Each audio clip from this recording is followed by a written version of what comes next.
الحمد لله نحمده ونستعينه ونستغفره ونؤمن به ونتوكل عليه ونعوذ بالله من شرور أنفسنا ومن سيئات أعمالنا من يهده الله فلا مضل له ومن يضلله فلا هادي له ونشهد أن لا إله إلا الله وحده لا شريك له ونشهد أن سيدنا وسندنا وحبيبنا ومولانا محمدا عبده ورسوله صلى الله تعالى على خير خلقه وبارك وسلم تسليما كثيرا كثيرا. أما بعد فأعوذ بالله من الشيطان الرجيم. بسم الله الرحمن الرحيم. إنما المؤمنون إخوة فأصلحوا بين أخويكم. وعن عائشة رضي الله تعالى عنها قالت سمع رسول الله صلى الله عليه وسلم صوت خصوم بالباب عالية أصواتهما وإذا أحدهما يستوضع الآخر ويسترفقه في شيء وهو يقول والله لا أفعل. فخرج عليهما رسول الله صلى الله عليه وسلم أين المتألي على الله لا يفعل المعروف؟ فقال أنا يا رسول الله فله أي ذلك أحق. صدق الله العظيم وصدق رسوله النبي الكريم ونحن على ذلك لمن الشاهدين والشاكرين والحمد لله رب العالمین. اچھے کاموں میں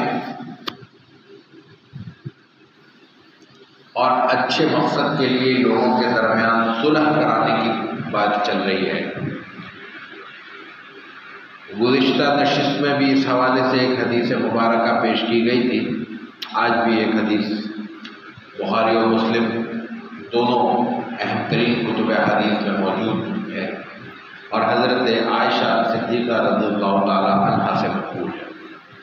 لیکن روایت بیان کرنے سے پہلے اس موضوع پر ایک دو گزارشات عرض کرتا ہوں جو اس حدیث میں بیان ہو رہا ہے.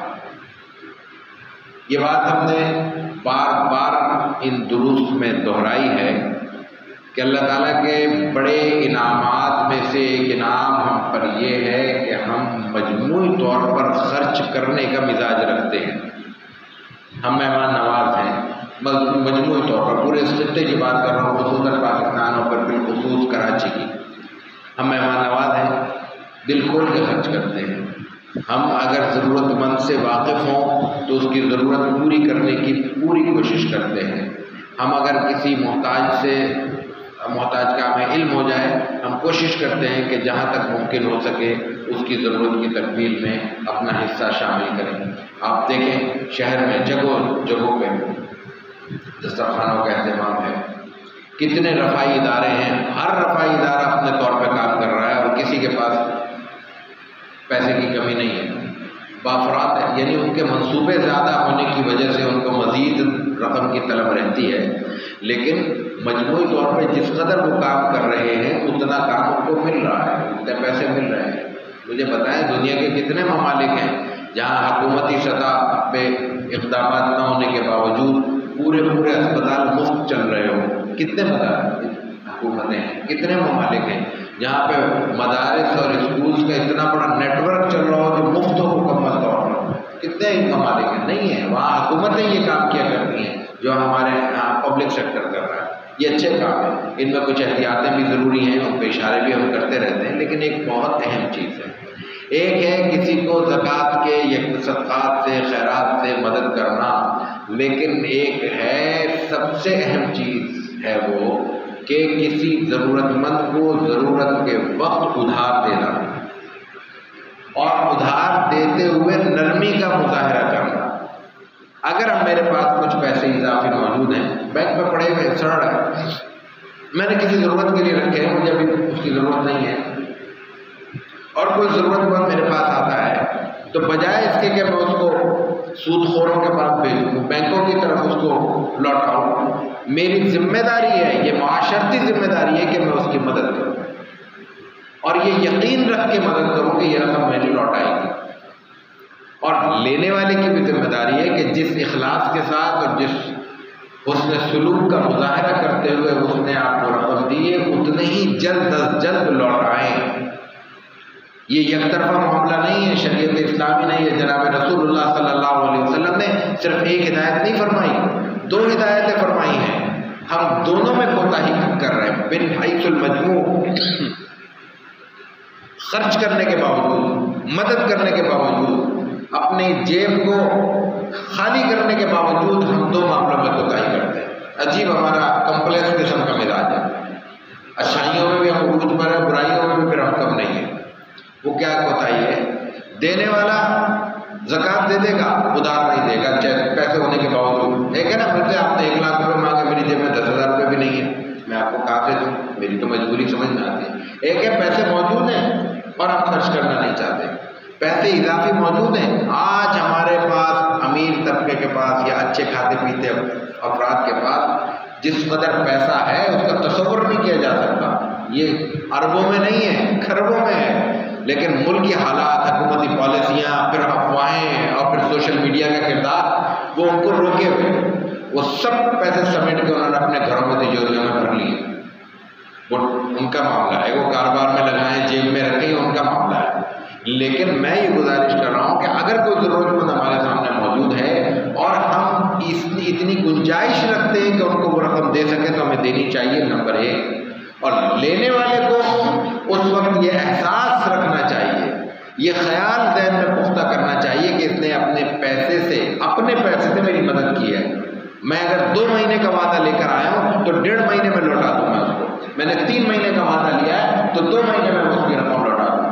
تو جناب رسول اللہ صلی اللہ علیہ وسلم نے ایک ہدایت تو یہاں فرمائی ہے، لیکن ایک ہدایت اس قرض لینے والے کے لیے دوسرے مقام پر آپ علیہ الصلوۃ والتسلیم نے فرمائی ہے۔ آپ نے فرمایا کہ مطل الغنی ظلم، یہ ہر معاملے میں اسلام ہوتا ہے اس کا، خاص طور پہ دینے کے معاملے میں، ادھار کے معاملے میں۔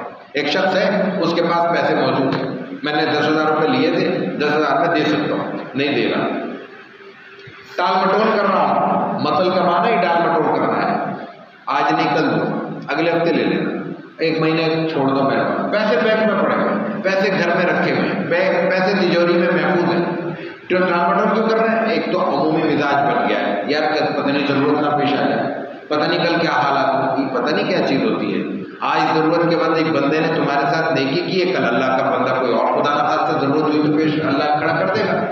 دوسری بات یہ کہ تمہیں ضرورت تھی تو اس نے دے دی ہے، اب اس کے لوٹاتے وقت تمہیں رکھنے کا کیا حق ہے جبکہ پیسے موجود ہیں؟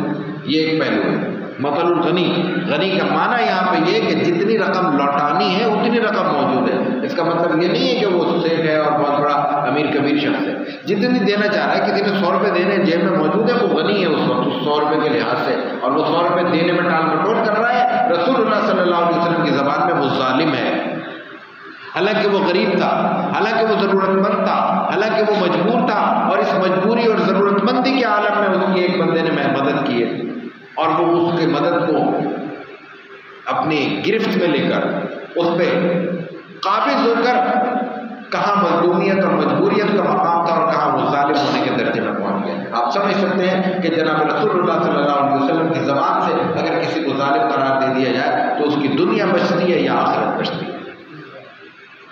لیکن دینے والے کے لیے، مالی وسعت رکھنے والے کے لیے، جس کے پاس پیسے موجود ہوں، اس کے لیے ہدایت اس روایت میں موجود ہے۔ آپ علیہ الصلوۃ والتسلیم کا واقعہ حضرت عائشہ صدیقہ رضی اللہ تعالی عنہا سے منقول ہے۔ وہ کہتے ہیں کہ سمع رسول اللہ صلی اللہ علیہ وسلم صوت خصوم، جھگڑے کی آواز سنی۔ آپ ہوتا ہے نا محلے میں کوئی بات تیز ہو گئی، محلے میں دروازے میں کوئی آ کے کھڑا ہو گیا، اس نے کوئی تقاضا کیا، کوئی بات ہوئی، تو آپ علیہ السلام تسلیم نے باہر آواز سنی، تو آپ نے آواز سن کر اپنے ایک جملہ ارشاد فرمایا۔ آواز کیا سنی؟ دو جھگڑا رہے تھے لوگ آپ کے دروازے پر، عالیۃ اصواتہما، بلند آواز سے جھگڑا کر رہے تھے، یعنی جھگڑا ایک انتہا کو پہنچ چکا تھا کہ آواز بلند ہو چکی تھی، جبکہ انہیں دونوں کو معلوم ہوگا کہ یہ جناب رسول اللہ صلی اللہ علیہ وسلم کے دروازے کے باہر کھڑے ہیں آپ کے برابر میں۔ تو وَإِذَا أَحَدُهُمَا، جھگڑا کیا تھا؟ ایک شخص یہ کہہ رہا تھا کہ مجھے کچھ گنجائش دے دو، یا میرا کچھ قرضہ معاف کر دو، میرے ساتھ نرمی کا معاملہ کرو، مثلا میں نے 10,000 روپے لیے، میں نہیں دے سکتا، 5 لے لو یار، تمہیں تو فرق نہیں پڑے گا، 5 صدقے کی نیت کر لینا، 5 خیرات کی نیت کر لینا، وہ رقم میرے لیے کام آ جائے گی اور تمہارے اس میں حیثیت میں فرق نہیں پڑے گا۔ ہوتا ہے ایسا، میں ایسا نہیں ادا کرنے کی پوزیشن میں نہیں ہوں، معاف کر دو۔ تو وہ تقاضا یہ کر رہا تھا کہ کچھ حصہ میرے قرض کا معاف کر دو اور میرے ساتھ نرمی کا سلوک کرو۔ روایت میں الفاظ آتے ہیں کہ وہ یستودع الآخر ویسترفق فی شیء، تھوڑا کچھ کم کر دو۔ اور وہ شخص جس کے پیسے تھے، جس نے ادھار دیے تھے، جو رقم کا مالک تھا، وہ کیا کہہ رہا ہے؟ اس نے غصے میں آ کے یہ قسم اٹھا لی کہ واللہ لا افعل، خدا کی قسم میں ایسا ہرگز نہیں کروں گا، میں نہیں کروں گا، پورے پیسے چاہیے۔ جیسے ہوتا ہے پیسے والے یہی کہہ کے نا مجھے رقم واپس کر دی جائے، لیکن اس نے واسطہ اس کو اللہ کا دیا تھا، اللہ کے نام پہ اس نے نرمی کا واسطہ دیا تھا، نرمی کی درخواست کی تھی، رقم چھوڑنے کی درخواست کی تھی۔ اس موقع پر یہ کہنا کہ میں ایسا ہرگز نہیں کروں گا یا میں خدا کی قسم ایسا نہیں کروں گا، یہ بات آپ علیہ الصلوۃ والتسلیم کو ناگوار ہوگی، آپ نے یہ بات پسند نہیں کی، آپ باہر تشریف لائے، اور باہر تشریف لا کے جملہ کیا کہا ہے؟ دونوں فریقوں کے لیے فیصلہ نہیں کیا آپ نے، دونوں میں سے ایک کو حق پر ایک کو غلط نہیں کہا، کیونکہ ظاہر ہے کہ جس کی رقم ہے وہ حق پر ہے، وہ مانگنے کا حق رکھتا ہے، اس نے کوئی غیر معمولی بات آپ علیہ السلام کو تسلیم سے نہیں کے سامنے نہیں کی، اپنے قرضدار سے کوئی اس کا تقاضا ناجائز تقاضا نہیں ہے، لیکن مسئلہ کیا ہے؟ مسئلہ یہ کہ وہ نرمی کا تقاضا کر رہا ہے۔ رسول اللہ صلی اللہ علیہ وسلم تو فرماتے ہیں کہ یہ جو پورا دین ہے، یہ جو انسانی مسلمان کی حیثیت سے ہماری انسانی شناخت ہے، یہ تو ساری نرمی پر مبنی ہے، رحم پر مبنی ہے، شفقت پر مبنی ہے، محبت پر مبنی ہے۔ تو اس مزاج کے لحاظ سے یہ تقاضا درست نہیں تھا، تو آپ نے دونوں میں سے کسی کو کہا کچھ نہیں، آپ نے جملہ کیا ارشاد فرمایا؟ آپ نے فرمایا کہ عین المتعلی علی اللہ لا یفعل المعروف، وہ کہاں ہے وہ شخص جس نے قسم اٹھائی ہے کہ وہ نیکی نہیں کرے گا؟ اس کو جو تقاضا دیا جا رہا ہے، اس سے جو مطالبہ کیا جا رہا ہے، وہ نیکی کا ہے نا، کہ ادھار لیا ہے میں نے تم سے، میں ادھار دینے کی پوزیشن میں نہیں ہوں، کچھ حصہ معاف کر دو، کچھ میرے ساتھ نرمی کا سلوک کر لو، یہ تو نیکی کی بات کر رہا ہے۔ وہ شخص ہے کون جو تقاضا اس سے نرمی کا ہو رہا ہے، اور وہ کہہ رہا ہے میں نرمی نہیں کروں گا، خیر کا ہو رہا ہے، اور میں کہتا ہے خیر نہیں کروں گا؟ صرف آپ نے یہ پوچھا ہے، وہ صحابہ تھے، آپ علیہ الصلوۃ والتسلیم کے مزاج شناس تھے، جذبات میں آ کے ان کی زبان سے ایک جملہ نکل گیا تھا، جو نکل جاتا ہے، فطری ہے، انسانی نفسیات کے مطابق، اس میں کوئی اچھمبے کی بات نہیں تھی اور غلط تقاضا بھی نہیں تھا، اپنے پیسے واپس مانگ رہا تھا، کسی اور کے سے ادھار تو نہیں لے رہا تھا، ڈونیشن کا تقاضا تو نہیں تھا۔ لیکن جب انہوں نے دیکھا کہ جناب رسول اللہ صلی اللہ علیہ وسلم نے یہ تک کہہ دیا کہ نیکی کے معاملے میں قسم نہ کرنے، نیکی نہ کرنے کے معاملے میں قسم اٹھانے والا کون ہے، انہوں نے فوراً اپنی ٹون تبدیل کی اور جملہ کیا کہا؟ آپ نے انہوں نے عرض کیا کہ انا یا رسول اللہ، صاف اعلان کر دیا، چھپے نہیں، بھاگے نہیں، انکار نہیں کیا، کہا کہ میں نے کہا تھا، مجھ سے یہ غلطی ہوئی ہے، یہ جملہ میری زبان سے سرزد ہوا ہے، اور آگے فرمایا کہ فلہ ہوا یہ ذالک، جو چاہتا ہے وہ اس کے لیے فوراً ٹون بدل، جو مانگ رہا ہے وہ دے دیا، معاف کر دیا، بس یہ ہے جناب رسول اللہ صلی اللہ علیہ وسلم کا اسوہ حسنہ۔ اب یہاں جو ہمارے لیے سمجھنے کی چیز ہے وہ یہی ہے کہ ایک جانب تو ادھار دینے کو اپنی روایت بنانا چاہیے، پہلو بچا کے، ایسی جگہ جہاں اندازہ ہو، ایک بڑا گمان ہو کہ یہ رقم واپس نہیں ملے گی، ظاہر ہے کہ وہاں آدمی کو رقم نہیں ڈبونی چاہیے، لیکن چھوٹی چھوٹی رقموں میں آدمی کو زیادہ تامل بھی نہیں کرنا چاہیے، ضرورت مند کی ضرورت دیکھتے ہوئے ادھار دینے کی روایت بنانی چاہیے تاکہ ہم سود کی لعنت سے بچ سکیں۔ دیکھیے ایک ضرورت مند ہے، اس کے ہاتھ پیر کٹ چکے ہیں، وہ پھنس چکا ہے کسی معاملے میں، غلطی اس کی ہے کسی اور کی ہے، کوئی حادثہ پیش آ گیا، وہ کیا کرے گا؟ وہ رقم مانگے گا، اس کو رقم درکار ہے۔ اس رقم کو اگر حلال طریقے سے معاشرہ اس تک پہنچانے میں کامیاب نہیں ہوگا تو وہ حرام کی طرف جائے گا، اور جب وہ حرام کی طرف جائے گا تو سود کی لعنت ایسی چھوٹی لعنت نہیں ہے کہ وہ اس کے گناہ اس تک محدود رہے، وہ پھر پورے معاشرے کو اپنے ماحول میں جکڑتا ہے اور اس کی گرد پھر خائی نقائی ہر ایک کے حلق میں پڑتی ہے اور ہر ایک کے گلے میں اترتی ہے۔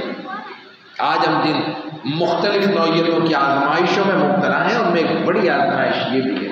اس آزمائش کا ایک پہلو وہ ہے جو حکومتوں سے تعلق رکھتا ہے، بڑے بڑے پالیسی میکر سے تعلق رکھتا ہے، اس میں میں اور آپ کچھ نہیں کر سکتے۔ ہم 10 دفعہ بینر لے کے کھڑے ہو جائیں گے، جمعے کے خطبوں میں لمبی لمبی تقریریں کر لیں، جذبات کا اظہار کر لیں، نتیجہ کیا نکلے گا؟ کچھ بھی نہیں۔ لوگوں کو خوش کرنے کے لیے تقریریں نہیں ہونی چاہیے، لوگوں کو خوش کرنے کے لیے جذبات کا اظہار نہیں ہونا چاہیے۔ اپنے حدود میں رہتے ہوئے، اپنے دائرہ کار میں رہتے ہوئے، اپنے عمل کو جج کرنے کے لیے اور اس کو دیکھنے کے لیے ہونا چاہیے کہ میں اپنے دائرے میں کیا کر سکتا ہوں، آپ اپنے دائرے میں کیا کر سکتے ہیں۔ جو میں کر سکتا ہوں مجھے اپنا حصہ ڈالنا چاہیے، جو آپ کر سکتے ہیں آپ کو اپنا حصہ ڈالنا چاہیے۔ یہ کرتے رہیں گے معاشرے میں خیر کسی نہ کسی صورت برقرار رہے گی، اور معاشرے میں جب تک خیر برقرار رہے گی یہ معاشرہ اپنی اساس کی بنیاد کے طور پر اچھائیوں پر قائم رہے گا، اور اس میں جو برائیاں ہیں ان سے مقابلہ کرنے کی قوت موجود رہے گی۔ آج تو محسوس یہ ہو رہا ہے کہ جو برائیاں ہمارے محلوں میں، گلیوں میں، کوچوں میں ہمارے قدموں کے نیچے سے ابھرتی چلی آ رہی ہیں، ہمیں طاقت ہی نہیں رہی کہ ان کا مقابلہ کر سکیں۔ ہم اپنے اندر ایک اتنی کمزوری اور ضعف محسوس کر رہے ہیں کہ ہمارے سامنے جو چاہے ہوتا چلا جائے، ہمیں جنبش تک نہیں ہوتی۔ جنبش تو چھوڑیے، ہمیں محسوس ہی نہیں ہوتا کہ کچھ غلط ہو رہا ہے۔ اس لیے اپنے عمل کو دیکھتے ہوئے گزارش کے درجے میں یہ عرض کر رہا ہوں کہ ہمیں جو نیکی کر سکتے ہیں وہ کرتے رہنے چاہیے۔ اللہ تعالیٰ ہماری ان چھوٹی چھوٹی نیکیوں میں برکت عطا کرے اور ہمارے معاشروں کو اچھے معاشروں میں تبدیل فرما دے۔ وآخر دعوانا الحمدللہ رب العالمین۔